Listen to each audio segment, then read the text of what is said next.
Okay, so today we're going to tie a mouse pattern called the Master Splinter mouse pattern. This is a very simple and very effective mouse fly apparently, and I want to experiment with it on my local waters, so let's get this started. First off, we're going to start my thread like this, right? So then what I'm going to do is once you start your thread, then what I like doing is I take my thread and wrap it back a little bit. And I like getting this mouse like a natural color rabbit strip. You can also use black too, just according to what mouse pattern you're trying to, like mouse color you're trying to tie. And then what I do is I like tying it in bare like this. I kind of like making, I kind of also like, just so you know, I like making a little bald here and then at the end kind of make a little tuft of hair still there. I think it looks more, you know, like a mouse, honestly. And then the next step is I take some tan colored foam is what I use. And I use a strip of it.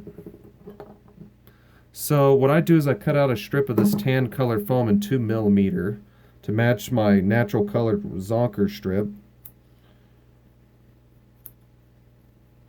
Cut it to whatever width you want. And what I do is I take my foam, I wrap it forward just a little bit. Wrap it in a good few times to secure it in.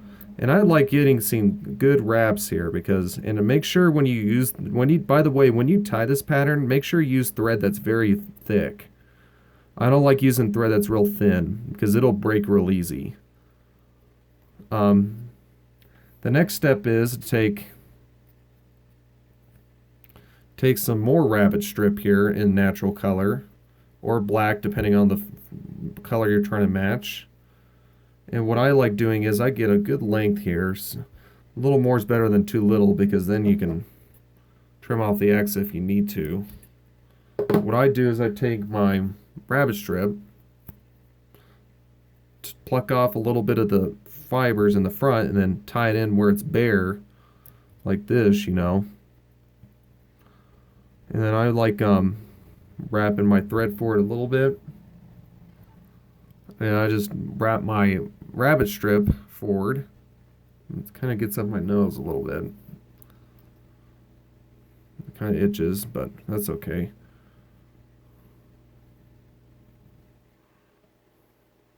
I accidentally lost my grip there.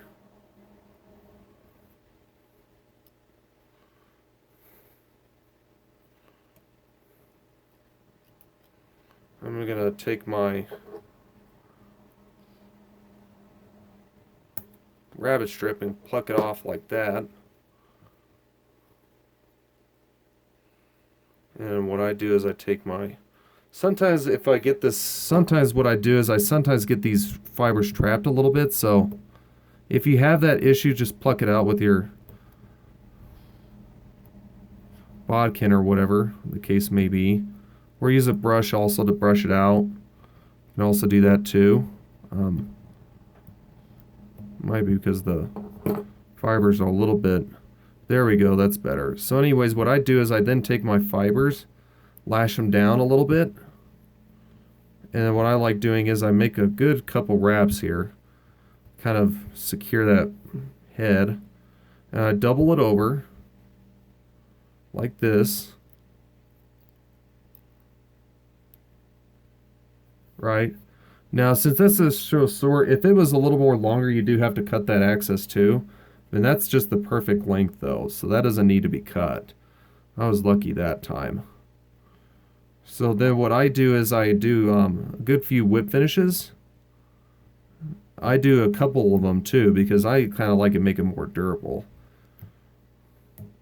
And then for the end here, I like taking a little bit of this head cement.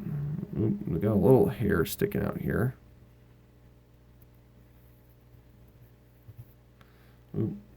Get my head cement. I like taking a good thick coat of head cement underneath here, where this threads here.